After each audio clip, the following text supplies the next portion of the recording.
కనిపిస్తుంది. నేపథ్యంలో మనతో పాటు మాట్లాడటానికి పార్టీకి సంబంధించిన అధికార ప్రతినిధి అలాగే కేంద్ర కార్యనిర్వాహక మండలి సభ్యురాలు రోజా గారు ఉన్నారు. మేడం చెప్పండి, మొత్తం కూడా జగన్ గారు వస్తున్న దగ్గర నుంచి కూడా మొత్తం జన ప్రభంజనాన్ని తలపిస్తున్న పరిస్థితి ఉంది. ఇదంతా కూడా ఎట్లా భావిస్తుంది? ఖచ్చితంగా దసరా దీపావళి ముందే వచ్చిన సంబరాలు చూస్తుంటే అర్థమవుతుంది. అండ్ జగన్ గారు బయటకు రావడం అనేది ప్రతి కుటుంబ సభ్యుడు తన తండ్రో, తన అన్నో, తన తమ్ముడో, తన బిడ్డో బయటకు వస్తున్న, ఇంటికి వస్తున్న ఆనందంతో ఈరోజు సంబరాలు చేసుకుంటున్నారు.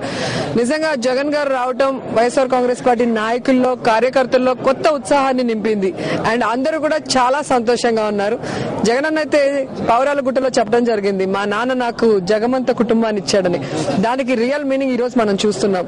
నిన్న కోర్టు మరి ఏదైతే తీర్పిచ్చిందో దాని ముందు నుంచి ఇప్పటి వరకు ప్రజలందరూ కూడా టీవీ కత్తుక్కొని ఎక్కడికక్కడ క్రాకర్స్ పేల్చుకుంటూ సంబరాలు చేసుకుంటున్నారంటే వాళ్ళు ఎంత సంతోషంగా ఉన్నారు. జగన్ గారిని ఏ విధంగా హింసించారో కానీ భగవంతుడిని అందరూ ప్రార్థించిన ప్రార్థనలు ఫలించి ఈరోజు తప్పు చేయని జగన్ గారు బయటికి రావడం అనేది మా అందరి విజయంగా మేము భావిస్తున్నాం. అంటే మేడం 16 నెలల తర్వాత జనంలోకి వస్తున్నారు. మొత్తం అంటే పార్టీలకు అతీతంగా కూడా జనం తరలి వస్తున్న పరిస్థితి హైదరాబాద్ లో కనిపిస్తుంది.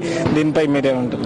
ఖచ్చితంగా చేతగాని నాయకత్వాల వల్ల, చేతగాని నాయకుల వల్ల ఈ రోజు రాష్ట్రం చూస్తే చిన్న భిన్నమై కుక్కలు చించిన విసిరి అయింది. అంటే జగన్ గారిని సీఎం చేయకపోవడం వల్లే అని ప్రజలందరూ కూడా తెలుసుకున్నారు. కాబట్టి జగన్ గారు ఒక్కరే ఈ రాష్ట్రాన్ని ముందుకు నడిపించగలరు.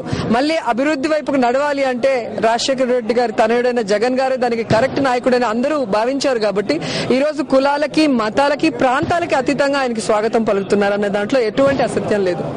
ఆ విధంగానే దర్యాప్తు పూర్తయిన తర్వాత ఆయన కోర్టులో అప్లై చేసుకుని ఈ రోజు బెయిల్ మీద బయటకు వస్తుంటే ఈ రోజు కాంగ్రెస్ తో వైఎస్ఆర్సీపీ మ్యాచ్ ఫిక్సింగ్ చేసుకుంది అని చెప్పి చంద్రబాబు నాయుడు గారు మాట్లాడటం నిజంగా అందరికీ ముక్కున వేలేసుకునే పరిస్థితి. ఈ రోజు జగన్ గారు జైల్లో ఉన్నారంటే because of TDP and Congress match fixing. So వాళ్ళిద్దరూ కలిసికట్టుగా ఎన్నికల్లో ఉన్నారు, జగన్ గారిని జైల్లో పెట్టడంలో ఉన్నారు, రాజకీయంగా తొక్కేయడంలో ఉన్నారు. కానీ ప్రజల అభిమానంతో, ప్రజల ప్రేయర్స్ తో ఈ రోజు జగన్ గారు బయటకు రావడం జరిగింది. ఈ రోజు ఒక్కటే ప్రజలు అందరూ కూడా ఆలోచిస్తున్నారు, 9 ఏళ్ల అధికారంలో ముఖ్యమంత్రిగా ఉండి కూడా ఒక డిగ్నిటీ లేకుండా, ఒక దిగజారుడుతనంగా చంద్రబాబు నాయుడు ప్రవర్తిస్తున్న తీరు.